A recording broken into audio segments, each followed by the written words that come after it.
Good morning. पूर्व में मैंने असाइनमेंट दिए थे कि आप मीन, मीडियन व ग्राफ में हिस्टोग्राम और पॉलीगॉन की प्रैक्टिस की होगी। आज मैं आपको इस वीडियो द्वारा मेजर्स ऑफ वेरिएबिलिटी यानी विचलनशीलता के माप के बारे में बताऊंगा।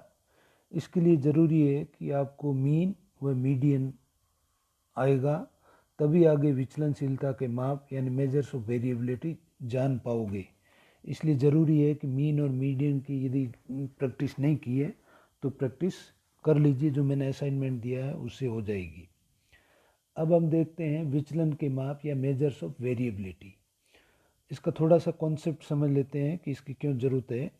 तो सभी व्यक्तियों में बुद्धि, योग्यता तथा संवेदनशीलता आदि गुण समान मात्रा में नहीं होते हैं। अतः गुणों की दृष्टि से व्यक्ति एक दूसरे से भिन्न होते हैं। मापन द्वारा व्यक्तियों के गुणों या व्यक्तिगत भिन्नता यानी इंडिविजुअल डिफरेंसेस का मूल्यांकन किया जाता है। एक समूह में सजातीय होमोजीनियस लोगों की संख्या अधिक है या विषम जातीय यानी हेट्रोजीनियस लोगों की संख्या अधिक है। इस बात का पता विचलन मापकों के द्वारा लगाया जा सकता है, यानी मेजर्स ऑफ वेरिएबिलिटी या मेजर्स ऑफ डेविएशन, इन सब का एक ही अर्थ है। तो मेजर्स ऑफ वेरिएबिलिटी या विचलनशीलता के माप, तो इसका अर्थ गेरिट ने इस तरीके से बताया है। विचलनशीलता का अर्थ प्राप्तांकों के वितरण या फैलाव से है। यह फैलाव प्राप्तांकों की केंद्रीय प्रवृत्ति के चारों ओर होता है। और इसी तरीके से और भी डेफिनेशन है, लेकिन इन सब का जो मेन आधार है, या इसको यदि हम कहें तो इस तरीके से कह सकते हैं कि किसी अंक सामग्री का विचलन अंक उस अंक सामग्री के मध्यमान के दोनों ओर उसके विभिन्न अंकों के विचलन या फैलाव को प्रदर्शित करता है। दूसरे शब्दों में, उस अंक सामग्री की समजातीय अथवा विषम जातीय यानी होमोजीनियस और हेट्रोजीनियस प्रकृति को प्रदर्शित करता है। अब इसको समझने के लिए हम एक उदाहरण से समझ लेते हैं कि जैसे परिवर्तिता है क्या, माप क्या है। एक उदाहरण है, जैसे दो श्रमिकों ने ठेके पर काम लिया।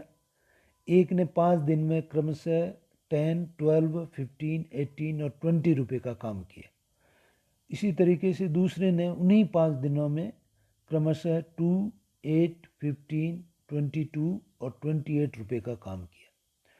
इन दोनों का यदि हम औसत या मीन निकालेंगे तो आय जो है वो प्रतिदिन 15 रुपये हुई, 15 रुपीज़। परंतु यदि हम इसको देखते हैं कि जो पहला श्रमिक है, पहले जो लेबर है, उसने कम से कम 10 रुपये कमाई। पहले श्रमिक का कम से कम 10 रुपये कमाई और दूसरे श्रमिक ने केवल 2 रुपये कमाए। पहले श्रमिक ने अधिक से अधिक केवल 20 रुपये कमाए, जबकि दूसरे ने 28 रुपये कमाए। तो दोनों में अतः स्पष्ट हो जाता है कि दोनों श्रमिकों की औसत आय तो समान है। इन दोनों का आप औसत निकालेंगे, एवरेज निकालेंगे या मीन निकालेंगे, जैसा कि मीन आपको आता ही है। इन दोनों संख्याओं को अलग अलग, जैसे एक श्रमिक का 10, 12, 15, 18 और 20 है, इनको ऐड कर लीजिए और संख्या कितनी 5 से डिवाइड कर लीजिए, तो वो आपका मीन निकल जाएगा। इसी तरीके से दूसरे ने जो काम किया है उसको भी करेंगे तो मीन दोनों का एक समान आएगा, 15 रुपीज़ आएगा।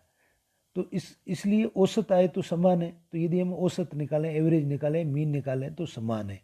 किंतु पहले श्रमिक की अपेक्षा दूसरे श्रमिक की आय में घटपट बहुत अधिक हुई है। पहले ने कम से कम 10 रुपये, जबकि दूसरे ने 2, 8 और इस तरीके से, तो कम और ज़्यादा बहुत अधिक है। दूसरे शब्दों में, दोनों की आय केंद्रीय प्रवृत्ति के माप यानी मीन और मीडियन समान है, किंतु परिवर्तिता यानी विचलन या वेरिएबिलिटी की माप पूर्णतः भिन्न है।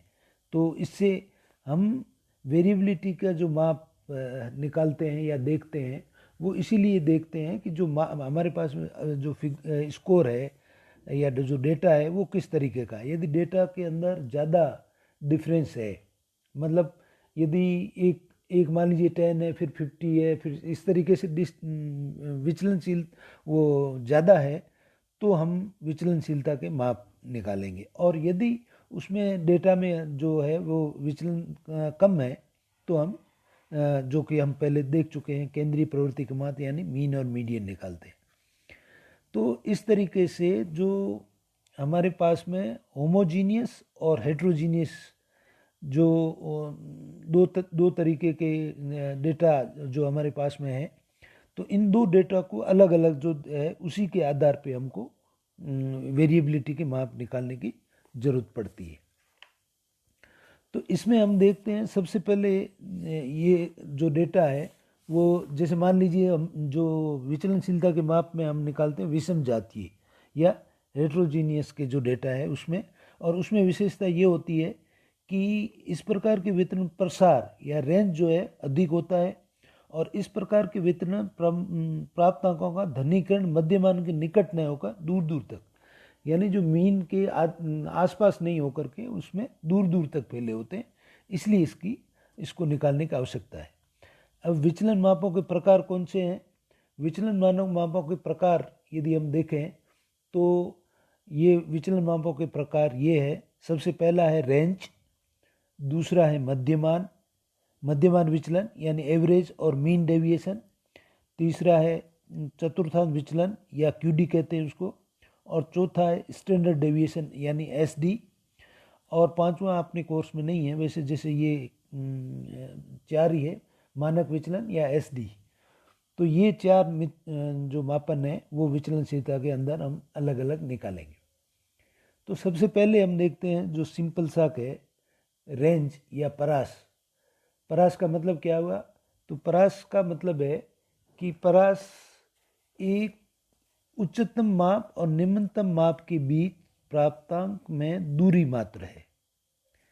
इसी तरीके से गेरिट ने इसको बताया, परास उच्चतम और निम्नतम प्राप्तांकों के बीच का अंतराल है। रेंज जो है वो हाईएस्ट और लोवेस्ट स्कोर के बीच का अंतराल है या गैप है। तो ये जो रेंज है ये तो बिल्कुल सिंपल है। इसको निकालने के लिए यदि जैसे मान लीजिए इसको हम निकालेंगे तो हाईएस्ट स्कोर और लोवेस्ट स्कोर के बीच का जो है वही, तो इसका फॉर्मूला हो गया कि अधिकतम अंक माइनस न्यूनतम अंक, यानी highest score minus lowest score. जैसे मान लीजिए प्रसार ज्ञात करना है तो उसमें जो जितने स्कोर दे रखे हैं तो उसमें ये स्कोर देखना है कि इसमें हाईएस्ट स्कोर, जैसे मान लीजिए हाईएस्ट स्कोर 30 है और लोवेस्ट स्कोर 15 है, तो 30 में से 15 को माइनस किया बराबर 15, तो इसका जो रेंज आया वो 15 आया। तो ये सबसे सिंपल तो रेंज है, पर इसको हिंदी में कहते हैं प्रसार या परास भी कह सकते हैं, ये है। और उसके बाद आता है एवरेज डेविएशन या मध्यमान विचलन। एवरेज विचलन या मध्यमान विचलन के जो किस तरीके से निकाला जाता है उसको हम एक एक देखेंगे। तो एवरेज जैसा नाम है इसका, नेक्स्ट में मध्यमान विचलन, तो इसमें आपको मध्यमान आना जरूरी है, तभी उससे नेक्स्ट स्टेप इसका होगा। तो आज और उसकी मध्यमान की प्रैक्टिस कर लीजिए, और नेक्स्ट जो है मैं आपको एवरेज डेविएशन या मीन डेविएशन या मध्यमान विचलन के बारे में बताऊंगा। Thank you very much.